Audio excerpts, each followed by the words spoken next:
Que se passe-t-il dans l'est du Burkina? Depuis quelques jours, Fadane Gourmand est pris d'assaut par des déplacés qui fuient l'insécurité qui sévit dans la région. Vous en saurez plus tout à l'heure. Les pays du Sahel ont-ils besoin, oui ou non, du soutien de l'armée française? Le président Macron attend une réponse claire des chefs d'État du G5. Ils sont attendus dans l'Hexagone dans 10 jours pour une rencontre de clarification. Des précisions dans ce journal. Allons-nous vers une restructuration du chef de file de l'opposition politique du Burkina? Un audit institutionnel commandé par l'Assemblée nationale le suggère. Quels sont les aspects qui devront connaître des changements? Des détails dans cette édition. Bonjour et merci de suivre l'actualité sur LCA, la chaîne africaine. Avant de développer les titres, rendons-nous à Djibo, où le prix du carburant est reparti à la hausse. La ville connaît des difficultés du fait de l'insécurité. Selon nos sources, il faut débourser entre 2 000 et 3 000 francs CFA pour mettre un litre d'essence. Une situation difficile pour les habitants de la localité. C'est dans ce contexte que le nouveau maire, Idrissa Diko, a pris les rênes de la commune exactement un mois après la disparition de son prédécesseur Oumarou Diko, tombé lors d'une attaque terroriste le 2 novembre dernier. L'unanimité aura prévalu au sein du conseil pour que son premier adjoint soit porté à la tête de la commune. Le nouveau bourgmestre de Djibo promet faire de l'intérêt général et de la cohésion sociale son cheval de bataille. Emmanuel Macron veut répondre aux polémiques sur la présence militaire française dans la banne sahélo-saharienne.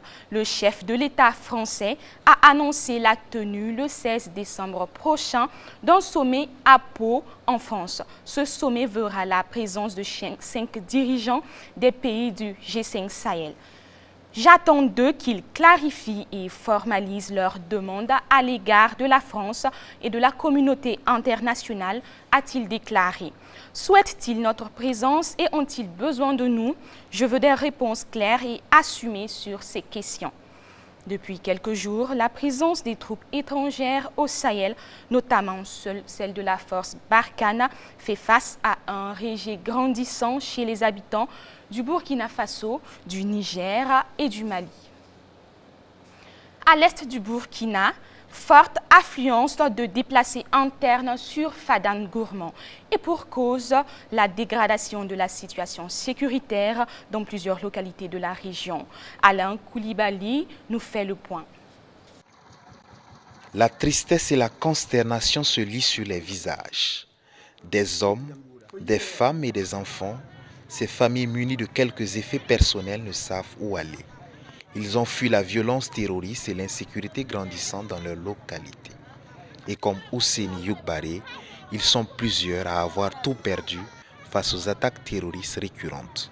Selon des témoins, l'insécurité secoue depuis plusieurs jours les localités de Natiabouani, Nakimbouré, Konkonfouano et environ. Des localités où des individus armés sèment la terreur, faisant des morts et de nombreuses victimes. Les habitants sont menacés quotidiennement, torturés, ils voient régulièrement leurs maisons et leurs récoltes saccagées. Des exactions qui les contraignent à l'exil, loin de leurs terres. Ces populations en détresse attendent un soutien, mais pour l'instant, les secours tardent à venir. Les autorités locales sont vivement interpellées. Sécurité toujours, les organisations de la société civile de la CCVC et du COB MPP ne sont pas contents de la gestion de la question. Ils remettent en cause la compétence du gouvernement à sortir le pays de la crise. Et c'est le mardi dernier à Ouagadougou qu'ils se sont réunis pour en parler. On en sait plus avec Ahmed Nanima. La recrudescence de l'insécurité au Burkina Faso inquiète plus d'un. Et sur la question, les organisations de la société civile s'interrogent. La coalition nationale de lutte contre la vie chère, la corruption, la fraude, l'impunité et pour les libertés, la CCVC, en fusion avec le collectif des organisations démocratiques de masse et de partis politiques, le Code MPP, dénonce une présence inutile des forces armées françaises au Burkina Faso. Moi je suis sur les chaînes françaises, le dispositif militaire français qui se trouve dans le Sahel aujourd'hui, avec un dispositif de renseignement satellitaire. Mais la question que tous les Burkinabés se posent, même dans les villages, c'est comment se fait-il que chaque jour, malgré ce dispositif lourd, on assassine des Africains, on tue des Burkinabés, on tue des militaires, par dizaines, et que la France, qui est censée avoir signé des accords avec nous de protection, n'est pas capable de réagir. La CCVC et le code MPP attirent l'attention du gouvernement dans sa façon de gérer le problème du terrorisme. Dans un État démocratique, on n'a pas dit qu'il ne faut pas combattre le terrorisme. On a le devoir de combattre le terrorisme, mais avec compétence. Mais quand on est incompétent, on ne procède pas à des assassinats, à des enlèvements, mais non, à des exécutions extrajudiciaires. Parce que ça, c'est un danger pour ce pays. On court droit vers une guerre civile dans ce pays. Parce que ce que les gens oublient, mais vous pensez que les gens que vous enlevez, que vous assassinez, sous prétexte que vous luttez contre le terrorisme, pendant ce temps, tous les jours, les terroristes continuent de frapper. La question que les parents se posent, mais moi je peux avoir un parent terroriste, c'est possible.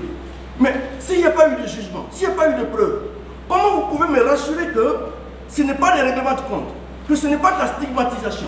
Pour la CCVC et le code MPP, l'incapacité du gouvernement à éradiquer le terrorisme au Burkina Faso serait due à son incompétence. Je pense qu'à un moment donné, on doit avoir un minimum de comportement. Quand on est incompétent, si on ne peut pas régler le problème, écoutez, le pouvoir, ce n'est pas une obligation. On n'a jamais conduit quelqu'un de force au pouvoir. C'est des gens qui ont dit qu'ils étaient compétents, qui sont allés au pouvoir. Si on est incompétent, écoutez, on rentre de tablier, et puis d'autres vont pas aller. Moi, je sais que je ne suis pas compétent, mais on est quand même 20 millions de Burkinabés. Je suis sûr que sur les 20 millions, on trouvera des gens plus intelligents. Si l'armée rwandaise est réputée être la plus efficace dans la sous-région, malgré l'absence d'une base militaire française, pourquoi pas le Burkina Faso, ont-ils affirmé dans leurs allocutions. Refuser quand nous disions et nous continuons de répéter que nous sommes dans un pays néocolonial. Le dossier Norbert Zongo fait toujours couler de l'encre. Pour commémorer le 21e anniversaire de son assassinat, des activités seront menées. Et c'est dans ce sens que ce mardi, un appel a été lancé aux citoyens burkinabés à plus de détermination dans la lutte pour que justice soit rendue à l'illustre journaliste. C'est un reportage de Ahmed Nanima. Pour une cause. Norbert Zongo, ce n'était pas un politicien, c'était un journaliste, comme la plupart d'entre vous ici assis, qui a consacré une grande partie de sa vie pour lutter pour des espaces démocratiques et de liberté pour tous les Burkinabés. Il a payé au prix fort. Et nous pensons qu'à partir de ce moment, nous n'avons pas le droit. Il nous a interdit, à un moment donné, par peur de qui que ce soit, de quelque situation que ce soit, même pas de la mort, de renoncer à ce combat qu'il a si vaillamment mené. Plus que déterminé à ne pas fléchir dans la lutte pour la défense des idéaux de Norbert Zongo, pour l'affranchissement total du peuple burkinabé, la CCVC, la Coalition nationale de lutte contre la vie chère, la corruption, la fraude, l'impunité et pour les libertés, et le collectif des organisations démocratiques de masse et de partis politiques, le code MPP, tiennent leur conférence de presse pour annoncer le lancement de leurs activités. Et c'est en prélude du 21e anniversaire du drame de Sapui qui a occasionné la mort de Norbert Zongo et 3 de ses compagnons le 13 décembre 1998. Concernant le dossier judiciaire en cours, l'une des pièces manquantes est liée à l'audition de François Compaoré. Au niveau du Burkina Faso, ce qu'on peut dire, c'est que le dossier suit son cours. On se souviendra que des inculpations ont été faites et que c'est à partir du Burkina Faso qu'un mandat d'arrêt a été lancé contre M. François Compaoré. Donc à ce stade-là, je pense que l'une des pièces manquantes dans le dossier, c'est l'audition de François Compaoré, dont l'extradition, la procédure d'extradition est toujours en cours en France. La CCVC et le code MPP appellent la population burkinabé à rester mobilisée afin que justice soit rendue. Voilà pourquoi nous pensons que notre action à nous, c'est de conscientiser donc le peuple pour que le peuple sache qu'en aucun moment il ne doit baisser les bras et que s'il n'y a pas de pression, ni le politique, ni le judiciaire ne peut avoir la force d'aller en avant. Donc notre action, c'est d'appeler tout le monde à se mettre en ordre de bataille et puis de exiger qu'il y ait non seulement on va dire, justice et vérité dans le dossier Norbert Zongo, mais dans tous les dossiers de crimes de sang et de crimes économiques. En 2017, lors d'une visite à Ouagadougou, le président français Emmanuel Macron avait promis de tout mettre en œuvre pour répondre favorablement aux requêtes des autorités burkinabées concernant l'affaire Zongo. L'une des activités phares des deux OSC est le dépôt de gerbes de fleurs en hommage à Norbert Zongo au cimetière de Gunguin, suivi d'un meeting à la place de la Nation, respectivement à 7h et 9h le 13 décembre. L'opposition politique, et nous parlons à présent politique, a tenu une session de validation de l'audit concernant son organisation et son fonctionnement. C'était le mardi dernier à Ouagadougou. Cette initiative entre dans le cadre du renforcement des capacités du chef de file de l'opposition burkinabé, et cela à travers le programme Commande d'appui à l'Assemblée nationale du Burkina, le PROCAB. Ahmed Nanema et Achille Ouedraogo nous en disent plus. La validation de l'audit organisationnel et fonctionnel du chef de file de l'opposition politique burkinabé, c'est l'objet de cet atelier initié par le programme commun d'appui à l'Assemblée nationale du Burkina Faso, le PROCAB, en vue de renforcer les capacités du CEFOP. Il y a une distinction nette entre le CEFOP et l'opposition. C'est pour ça que nous on parle de cadre de concertation du chef de file de l'opposition pour désigner les partis d'opposition qui viennent s'asseoir avec le chef de file d'opposition pour examiner la situation nationale et donc définir, si l'on peut dire, dans des positions à prendre. Et je pense que dans le cadre d'un atelier comme celui-là, c'est un premier point sur lequel il y a une clarification. Et le reste découle de là. Comment faire en sorte que dans cette mini-institution qui est regroupée en fait autour d'un seul individu et son cabinet-là, puisse mieux remplir sa fonction, qu'elle le fasse dans les attentes qui sont celles donc de... Pour Amidou Yonaba, conseiller national technique du PROCAB, ce projet vise à mettre l'accent pour que l'institution du CEFOP puisse pleinement jouer son rôle dans la promotion de la démocratie. En tant que projet de renforcement des capacités du Parlement et au-delà du Parlement, de renforcement de la démocratie au Burkina, c'est important que l'institution chef de file de l'opposition fasse partie des appuis. Donc pour le PROCAB, c'est mettre l'accent pour que cette institution, comme l'Assemblée nationale elle-même, puisse jouer pleinement son rôle dans une démocratie. Et ces appuis-là sont multiformes, ça va des infrastructures, donc des équipements, au renforcement des ressources humaines et de l'institution. Plusieurs partis politiques de l'opposition prennent part aux travaux afin de proposer des recommandations pour des actions plus efficaces dans la défense et la préservation des acquis de la démocratie. Toujours au Burkina Faso, le ton monte chez les commerçants. Le regroupement des commerçants du Kadiogo accuse son syndicat d'un non-respect d'une promesse de prêt. Un prêt qui devrait être contracté après investissement à partir de 20 000 francs CFA ou plus. Et c'était lors d'une manifestation le mardi dernier dans la capitale qu'ils ont exprimé leur mécontentement. Pour en savoir plus, Oumou Konaté et Constantin Sieda se sont intéressés à cette crise. Suivez plutôt. Le regroupement des commerçants du Kadiogo se dit arnaqué par le syndicat national des commerçants du Burkina, le Sinakombe. L'histoire remonte à 2014 quand le Sinakombe est venu proposer aux commerçants des marchés égard d'investir afin de bénéficier d'un prêt pour développer leurs activités respectives. Un montant d'investissement qui devrait être pris en compte qu'à partir de 20 000 francs CFA.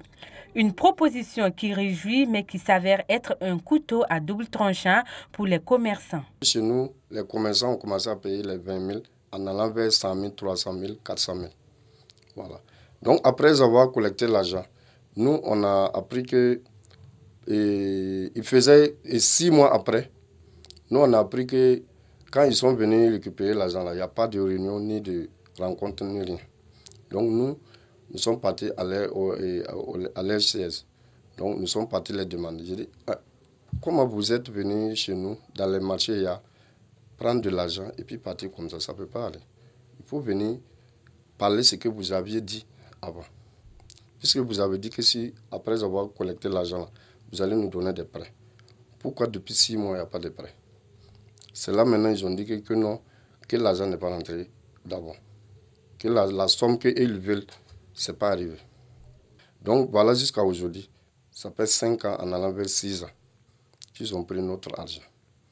Nous, on n'a pas les prêts.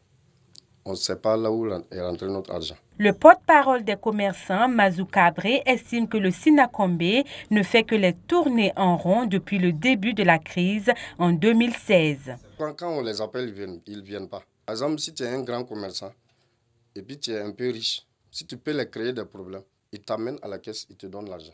Désolé des propos du secrétaire général du Sinakombé dans les médias hier, le porte-parole du regroupement des commerçants du Kadiogo exige que le problème soit résolu. À l'époque, quand vous venez dans nos marchés, vous avez dit que vous voulez ouvrir une banque. Maintenant, vous avez pris l'argent des gens. Et puis, vous osez dire que vous n'êtes pas une banque. Je le respecte beaucoup. C'est mon grand frère. Je suis désolé. Il n'a qu'à nous montrer là où est rentré notre argent. Une affaire qui risque d'aller en justice si d'ici là, rien n'est fait, selon Mazou Kabré. Une toute autre crise prévaut à Nouakchott. Là, elle est humanitaire et concerne l'Afrique. Il s'agit d'un bateau de migrants qui a échoué ce matin au large de la Mauritanie. Le bateau était parti de la Gambie le 27 novembre dernier. Il avait à son bord plus de 150 passagers d'après les survivants. On dénombre au moins 48 morts. C'est sur cette note triste que prend fin cette édition. On se retrouve demain, toujours à la même heure, sur LCA, la chaîne au cœur de l'Afrique.